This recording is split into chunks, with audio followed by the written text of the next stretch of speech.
welcome back to Superhost Down Under. Before we dive into today's episode, we want to give a shout out to the tool that makes this show possible, Riverside. As co-hosts recording remotely, we constantly strive for studio quality results even when we're on the move. That's why the new mobile studio revolution is a game changer. Beyond the time-saving text-based editing, the platform now offers features we haven't seen before. You can plug a professional XLR microphone or even a 4K USB camera directly into an iPad, turning a tablet into a powerful portable studio. Even better, you can now stream on mobile to platforms like YouTube and LinkedIn while still capturing crystal clear, high quality local recordings. If you're a host, a founder, or any creator looking to level up your production with a professional and flexible setup, you need to check out Riverside. Try Riverside for free using our special link in the show notes and get 15% off any paid plan with the code RAY15.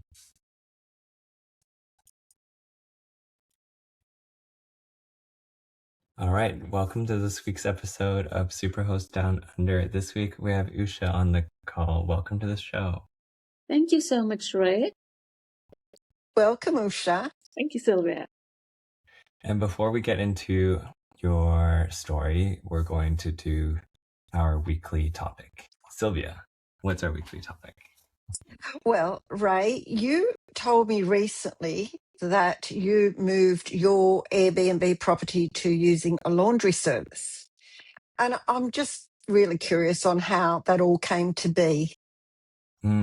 Yes, indeed. So I have a co-host that manages my Airbnb, as I mentioned on different episodes, and how it works is before we used an internal service, so I would have to buy the laundry, the linens, multiple sets of it, which is a lot of work because then if one gets stained, then they have to take one out of circulation, and then I have to go order it, and then I get an invoice, so I have to buy them, drop them off, and it's quite linen will always wear out. And so I dealt with it for a while, and then I was speaking to my co-host to improve this, and we haven't improved it yet up until recently. And there was an incident where I received a notification from Airbnb that said you received a 4-star review. And 4-star doesn't feel great, but also I was curious what happened, and it was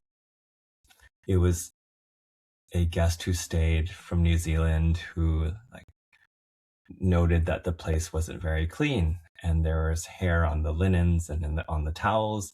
And I was surprised. And then so I asked my co-host, and my co-host shared with me all the photos of the cleaning. So definitely the apartment was clean, but there were no photos of the linens, how the bed was made, or the towels, just that there were towels there. It wasn't zoomed in to show the quality.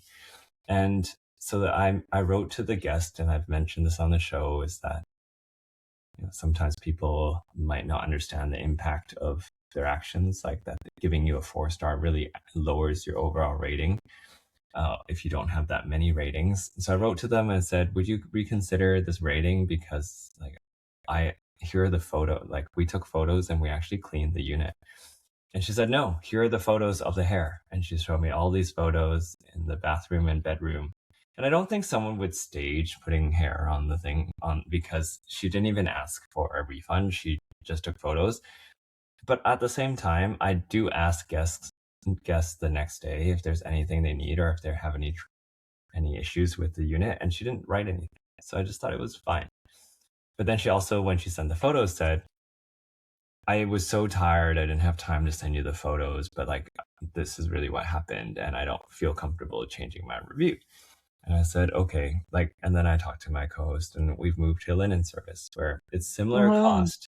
I don't buy the linens, but the linens get delivered, washed, and then when they're stains, they get taken out of circulation and just get another set. And it's a company that that's all they do. Hotel linens, they just give you a set. That's all they do. They all look the same, just like hotels. And that's great because there's more quality control in this. It's all wrapped up. So sure, some things could happen, but it's done at such large scale instead of me having cleaners take my set of laundry back to the other place, because you wash and dry the linens within the time you turn over the unit. So they won't wash it in the unit. So they have to take it away, clean it, and bring it back. And it's just another thing that a cleaner has to carry. And it's not worth the time to like take it back, wash it, and then like repackage it themselves after the cleaning session. So just easier for them to get fresh ones, put the dirty ones all together, and all the dirty ones get given to linen service. And so I think the lesson I learned there is you can be good at resolving issues when they come up and try. But there's also, probably more importantly, is like upstream trying to keep good quality so that these things don't happen in the first place, like, or minimize the chance of it happening. So that's my story. Like I got recently a 4-star review, which doesn't feel great, but it happens. Like I'm an imperfect human. But I took the feedback and I've put in a change to the system, and we'll see how it goes. Was it a 4-star overall or 4-star for cleaning? 4-star overall. Like this And really what was cleaning? probably 4. Was that? Yeah. Yeah, but it was an overall 4. I guess like the cleaning really affected her stay. So what's your take on this, Usha? Like how do you manage linen cleaning?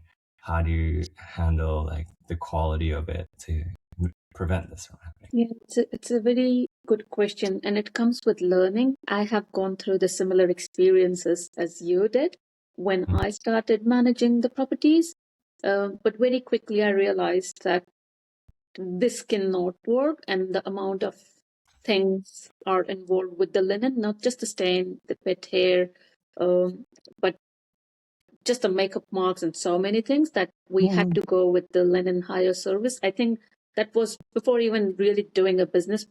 That's the first thing I got into, getting the linen hire service.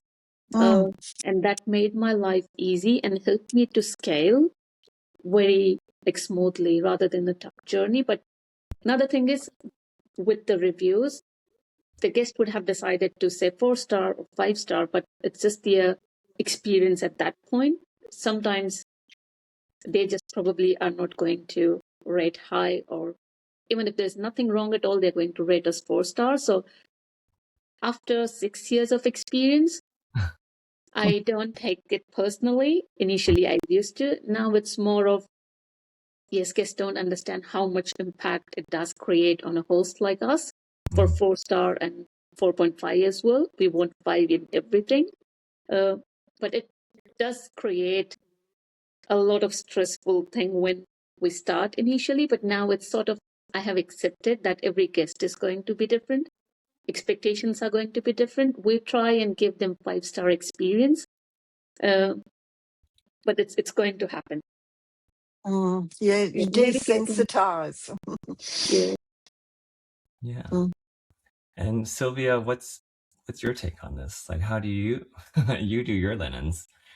How do you keep Mine is completely different. When I listen to other hosts, I know that mine is so different because mine is a shared home. So, and it's only 1 bedroom for me. So I do my own washing, and I've got a washing machine in the apartment. And yes, sometimes the linens aren't dry by the time the next guests are coming in. So I have backup sheets. But it's just so much easier for me. It's just an easier process. Look, what hairs really make guests cringe. They're really irked by it. I've discovered that a long time ago.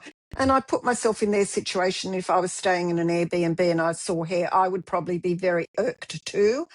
But I've taken sheets out of the washing machine and dried them, and I put them on the bed, and then I see a hair.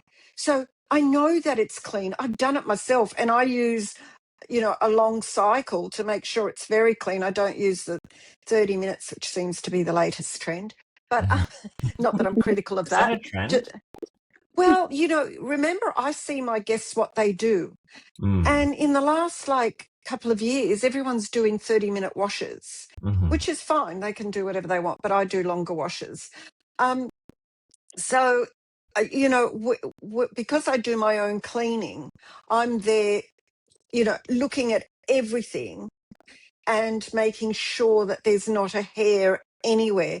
But these things are a little bit hard to control. What I also noticed is that hair on the floor will go to the edge of the wall.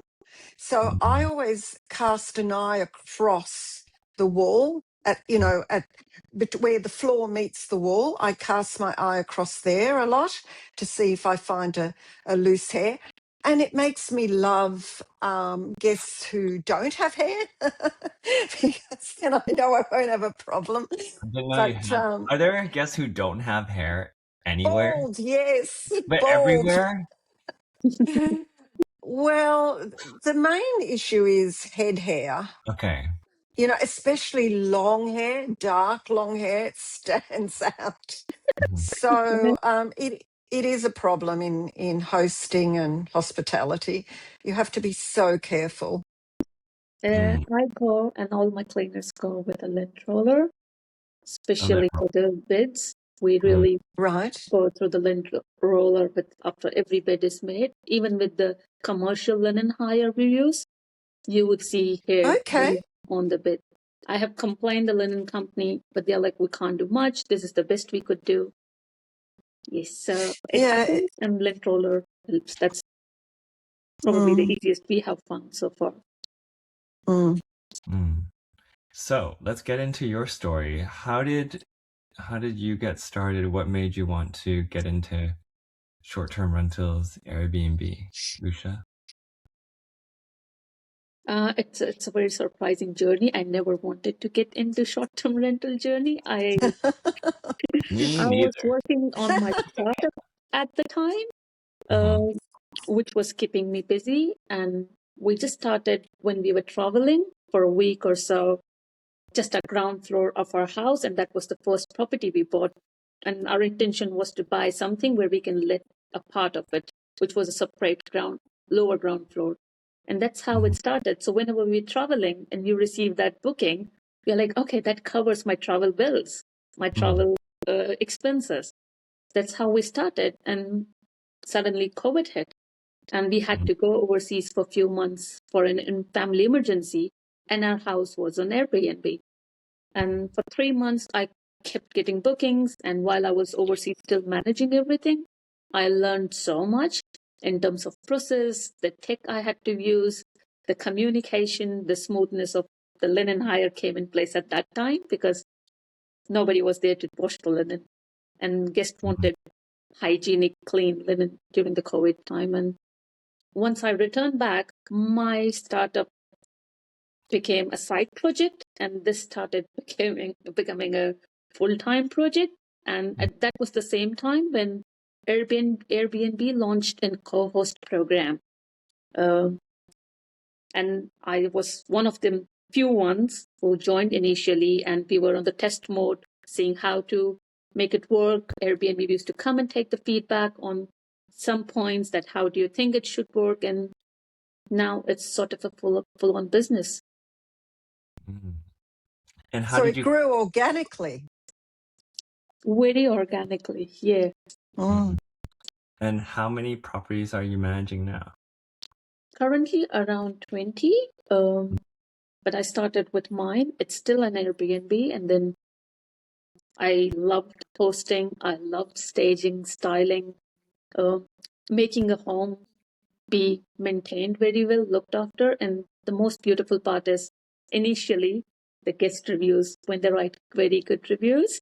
Now it's in and out. I don't read them, but those were the things which kept me motivated to keep doing the job, what I was doing. And how did you come up with the name for your company? It is actually the name of a property. We called it Parvatii. Parvati means the daughter of the mountains, and our home is on the mountains. It's in Adelaide Hills, so it's on a mountain. It's in the hill, it's like a valley, and then we thought this is perfect name for this home.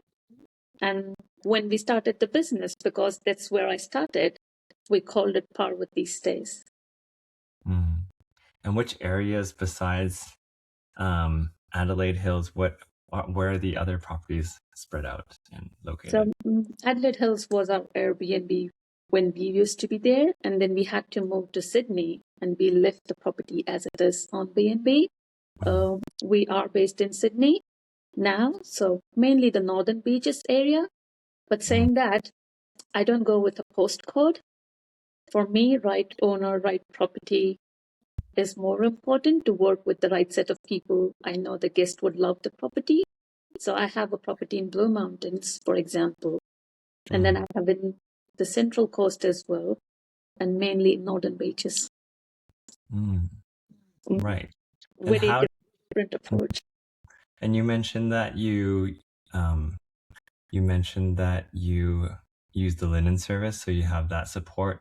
What other people are involved in helping you manage these properties? There is a full-on backup team, which I have now, with a housekeeping team, a supervisor, and the first thing after linen service I hired was a VA, a virtual assistant, to help me with all the guest cleaner communication, doing invoicing, plenty of things. So I have a virtual assistant, to supervisor, to a full-on housekeeping team to help me. Yeah. How much has this changed with the introduction of more AI? Like, I have agents helping me with so much of my work with my bookkeeping and like with part of the production of the podcast that I used to have to do manually. How much has this evolved since the accessibility of AI tools for you? Initially, when I started, it was all manual, and then ChatGPT started, and like we all got introduced to ChatGPT, and then we were using for the guest call. Now, that very interesting thing, I should say, that you asked this question, I was trying to figure out yesterday with one of my team member to Claude Cowork and how to automate things. So that's my next goal, to automate as much as possible, with not doing all the manual things we are doing, sending things to guests or to the cleaners. This is your checklist. I want everything to be automated.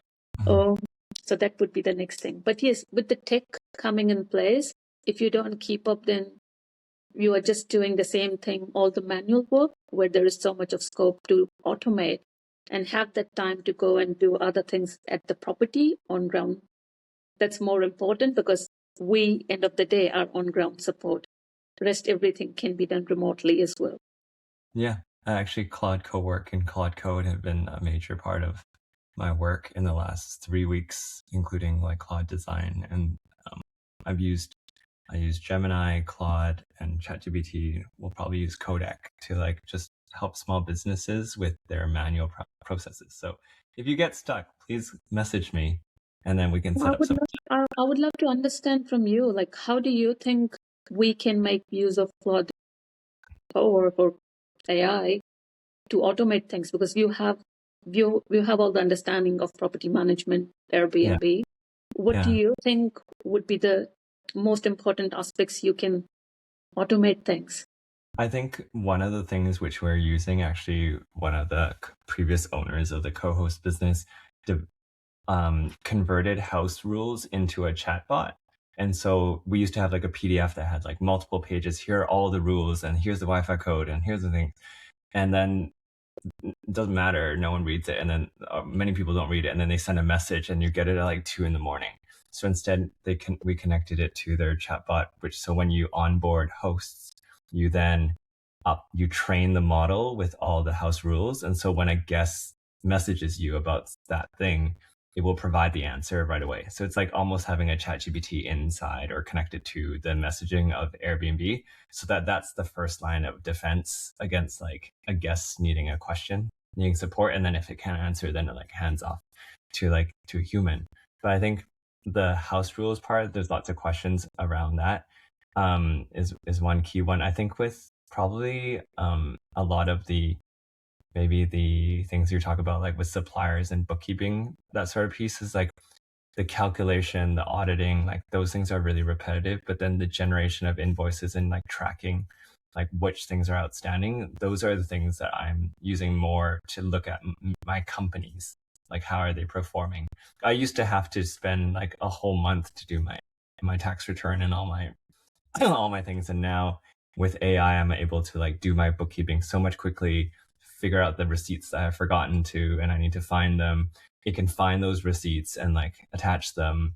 I used to just be a mess, and I feel like I've now cleaned up like my accounting on that side. And same Can we with, have another whole session just on that? Because I would love to learn that. yeah, I mean, I don't want to Uh, sidetrack the Airbnb thing. We should absolutely have another session. We can I organize. I am all about automating things as much as possible because as you said, you spend 1 month doing that thing, which ideally should be done in Yeah, 30 minutes or yeah. 1 hour, let's say, one day, Yeah. but not It's like one my month. new business model is like to go into companies and coach them on automating manual things and then helping them build it and then coming back to give them like refresh on the new things. And like Sylvia's one of my like early friends that I tried this on. It's like I introduced her to some AI tools and she like has taken it and ran with it to like in her personal life and in her errands. So I think there's definitely a need to help with AI adoption for small businesses, and I want to be part of enabling businesses, including like Airbnb hosts, so they can have more time back and be self-sufficient. Like they just need the tools so that they can then think of other things that they could put in place. So let's take that offline and like talk about it. So let's keep going on onboarding blueprint. So you are also associated with which organization as a partner? So I am a Home Time partner. Home Mhm. Time is a Sydney-based company, but they have properties across Australia. I think it's around 2,500 plus properties. Mhm. I just am a partner in the Northern Beaches, Central Coast area, so help them manage properties on ground. And they have very good backend support technology in place, and they are doing a lot of automation as well. They're bringing more technology in place, so I can rely and do the things on ground, and I still have Home Time backend support to automate and run the business operations for me. Mm. And how did you get involved with Home Time? Uh, it was around, I think, a year and a half ago. Mhm. I had 16 properties, and very quickly I was growing. And the thing with, I don't have a real estate license, Mhm. and to get somebody's money, the owner's money, and then pay them, it's not possible for us. So the owners used to get the money in the account, and I could have to invoice all the time, and owners did not pay on time. I had to follow up multiple times, and then Mhm. they can remove us as a co-host from the system anytime. And that's where I decided either I spend time and get my real estate license so I can manage the funds, but that would take about 3 years or more. And then I was trying to search what are the other options, and then I saw Home Time. I spoke to them, and I did not want it to partner for the sake of just for the real estate thing or for the money thing. I wanted somebody who have the right ethics, who have the right goal and the same vision what I would have to run my business and give it's in hospitality business. It's not just managing a property. It's actually an hospitality business where guests are on the top list, and then owners are on the top list, and then all our staff and management comes in place. So I wanted a company who have the same vision, and that's where I spoke to them for 2-3 months, and then I decided to go ahead and proceed with them, and that's how we started working with Home Time. Right. And so you have the properties that you're managing, like they're not necessarily all properties you own. They're ones that you manage, and they have property owners that you are helping them co-host them. Is that right? Yes, so I only have one property of my own, Mm-hmm. and rest are all other people's, other owners' property as Mm-hmm. part of the management, like a property management service for short-term rentals. I help them manage. Yes. And what are the things that you check for when you qualify or decide whether or not to take on a property owner? Is there specific criteria that you need to consider when you get a property owner wanting to have you be their co-host? Um, that's the most important thing when I meet any owner. I don't really just look at the property. I really want to learn more about the owner because they are the one I would be working with for a long period. What are their goals? Why are they doing short-term rental? Understanding more about the situation. I think that's more important for me. And are we a right fit? Not just the property. So yes, that's the first goal when I go and meet the homeowners before signing up. And of course, then comes the property, then comes what are the things inside the home? Is it worth being an Airbnb? So being transparent and giving them that information. But the first idea is to understand if we would be the right partners to work with each other for next few years for their short-term rental property. And what's the setup like when you take someone on as a co-host? What are the steps that are involved? When we work with any homeowner, we do full management. What it means is we would look after helping them to style, clean the property. If there are things which are not there at the property, we give them a checklist to make sure it's there, or we go and source it. We do the photos and we list it on all the platforms, including Airbnb, Booking.com, Stays. And as an owner, they get a dashboard where they can see each and every booking, their listing, how much revenue they would be making every fortnight. They can see each and everything on the dashboards. When we prepare the property, the first thing, I think when we get any property, it's someone's home. It's not always someone's home is the same thing for having it open for the guest when they're paying so much of money. So making sure the mattresses are up to the standard. If not, then we get them to replace. There are no stains, quills, pillows, anything. If it is not hygienic, it's not up to the standard, we don't allow that. We make sure it's like in hotel, like a quality maintenance. When homeowners give us the property, it's just furniture there at the property, unless we are buying and staging, styling from scratch. So, What if Usha, you had a owner who said, "Oh no, these mattresses are fine." What would you do with that? Would you still take on that property or not? I think it's really the condition of the mattress. If it's stained, if has marks, then a clear no. But if it's just the comfort they are talking about, let's say it's a pocket spring mattress, and we probably recommend a koala mattress, which is not a pocket spring. So it really is the different type. Then we might agree on something. But if it's stained, if it is not hygienic, no, it's a big no. That mattress needs to go. Including pillows, including quills. It applies to everything. Rugs? Rugs, I literally have a pile of rugs in my warehouse. Most of owners, when they say no, I just roll it up the rug, put it in the shed, and I put a new one. Wow. That $150 doesn't hurt me, but that guest complaint hurts me a lot because of rug. Yes. Wow. Sorry, I don't know if that's the right thing to do, but I don't want to keep that negotiations all the time with owner and explaining them that drug is no good. If it's small little things, I just go and replace it. Good business Sorry, decision. I don't know if you want to include that part, but I do that. Absolutely. It's about boundaries and standards. It's important to... I think what I have learned is, especially the homeowners who travel for 3 months or 4 months and they want us to manage the property while they are away, That's Yes. where the guest standards are not met. And I have learned it very late that if I don't maintain that guest standards, if I don't set the expectation with the owners, end of the day, it's my profile. I am managing those property. Everything gets hurt. So either it needs to be up to a standard or we don't onboard the property.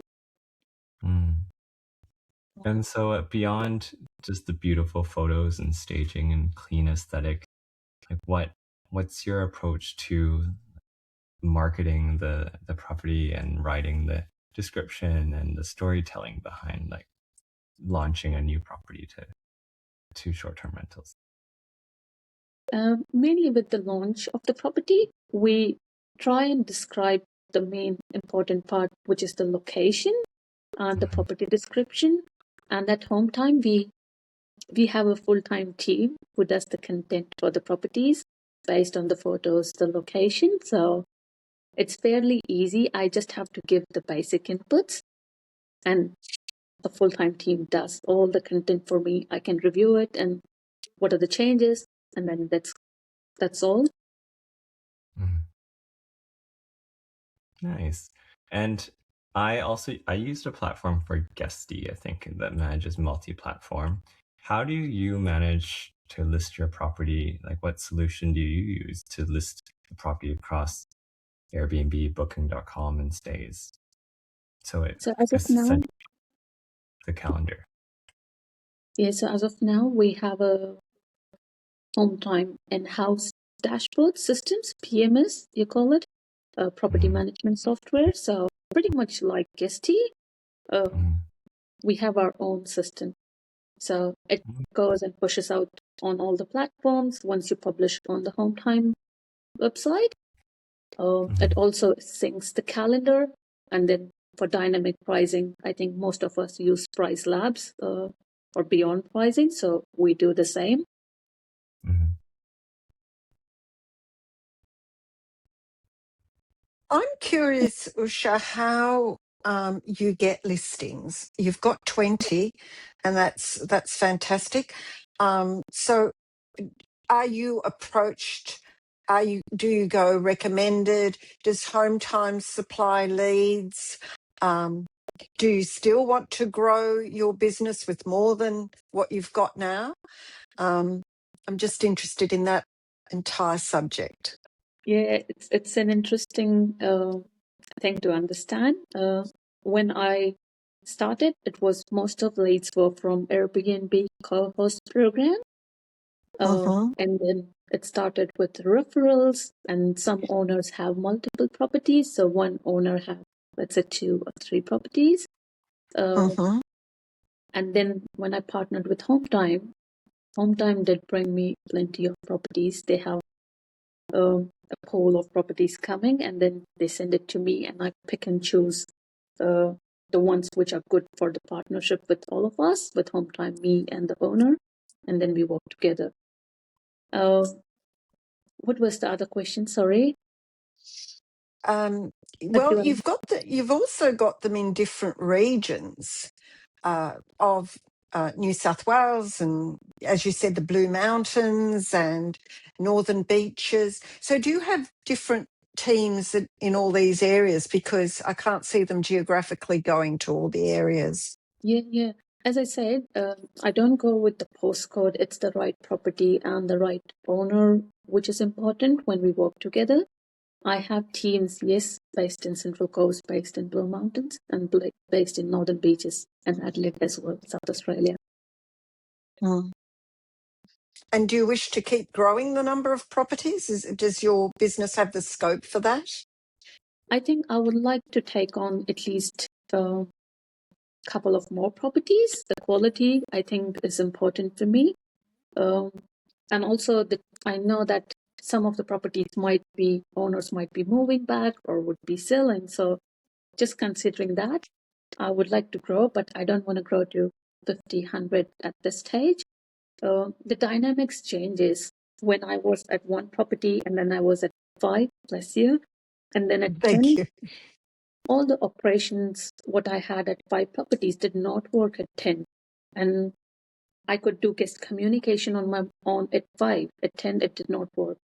Mm. Now at 20, the operation side of on-ground support, having a supervisor came in place, and automation.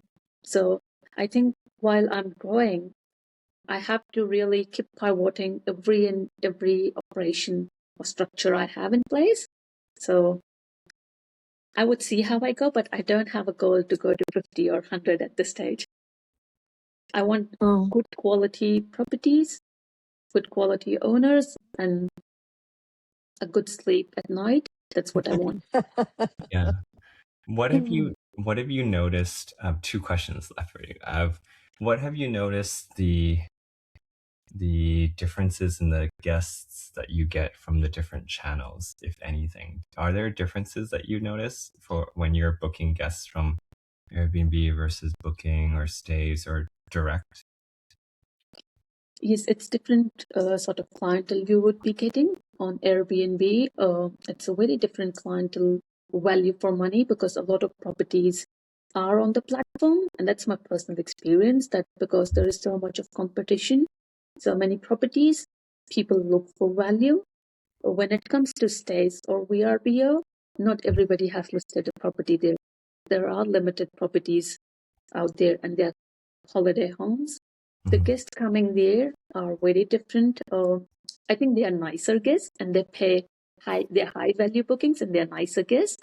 Uh-huh. And with booking.com, it's in hit and miss. Mhm. Sometimes you get good quality long bookings, corporate traveling, and sometimes you just get people coming for 2 days, trashing the place and walking away. Let's go. And I think that's a really important thing that I emphasize for Airbnb hosts is do not cheap out on short-term rental insurance. And short-term rental insurance is very different than traditional insurance. And there's different rules in the policies by provider, and that you can get a broker to find the right one and just make sure you cover yourself, because it's, I think Do a you lot of have any recommended one? I can't give specific financial advice. I'm not an insurance broker. I used to work in the bank, so I have lots of disclaimers. But but I would say for most people, like work with the insurance broker and tell them the situation, because there's certain rules for some underwriters. I remember when I lived on the Gold Coast, one of the insurers said that I needed to spend like 1 day every 90 days in the property living in it. And I think that's to minimize the risk of like all your guests have just broken everything and you don't know. So you have to physically be inside it and live it once every. And so if you're overseas for 4 months, then you can't do it. But you, as the person owning the property, need to like spend at least one night or like certain nights there. So I think it's important, one, to choose short-term rental insurance, like to cover your bases, because although there's air cover is protecting you when you have guests, but also you might not have guests all the time. And then also you might be on different platforms, and like that platform might not have short-term rental protection. So I always tell people, and I am someone who is covered, to always remember to renew your insurance and to get insurance, and then read the terms so you don't violate your policy. But those are really important things from my perspective when you're like setting it up. It's often forgotten because you just think, oh, there's air cover. But then when you expand, you like also need to figure that out. But also, if you don't have guests, your property is not insured. So that's what I keep in mind. My second question for you is my final question for you is, the short-term rental landscape's changing quite a bit. And also we're in a very challenging time in like May 2026 with like two different viruses circulating the world and multiple wars happening. What's your personal view and advice to give potential hosts or new hosts starting out in short-term rentals right now? It's a very good, important question, and every host probably needs to understand that. What's their goal with the property, first of all? If they're traveling and they want to just be a host, while they're traveling? Yes, but if they're changing the whole model from going from long term to short term, end of the day, it's our responsibility to set the expectation and explain them that all this global dynamics and also the rate increases and the budget implications, things are not going to look the same as it was looking until last few years. So I think I can just give advice to them on this is what it is, being transparent, explain them. But there are still some hosts who are, it's their primary place of residence, and there are plenty of them who are traveling or moving interstate for work. And those are the properties, if they are starting, yes, you can still do it on short-term rental. They don't want to remove all the furniture and do the hard work. It can stay on short-term rental. So end of the day, understanding the same thing goes back that you understand what the owner's goal is or the host's goal is, and you can give them the genuine advice and let them make a decision. Very good. Silvia, do you have any final questions? I don't know, Usha. And Usha, is there anything that we didn't cover that you'd like to talk about? I think you covered plenty of things. I did not expect to speak about home time, so I think we covered plenty of it. I would just probably like to learn more about you when you said about automation, and then Yeah. From Sylvia, how does she navigate when she lives in the same property with the guests and the bookings? I just want to understand, how do you manage that? Sylvia. Was that a question for you, Sylvia? Was that a question for me?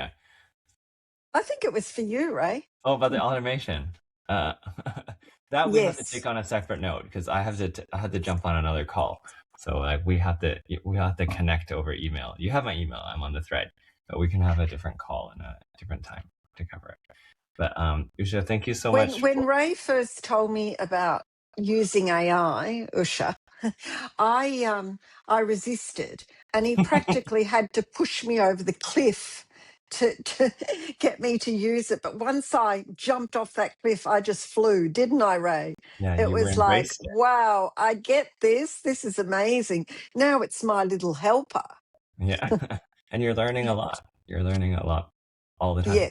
Yes. I'm lucky to have Ray to turn to. Yeah. That's so very nice. Welcome. It's such a small thing, but when you learn how powerful it is, and it makes the life so much easier. For sure. Well, Usha, thank you so much for coming on our show, and I really appreciate it. Thank you so much for you guys on arranging this, and I really, really loved chatting to you guys. Thank you. Thank you. We appreciate all your tips and your experiences, Usha. Thank you.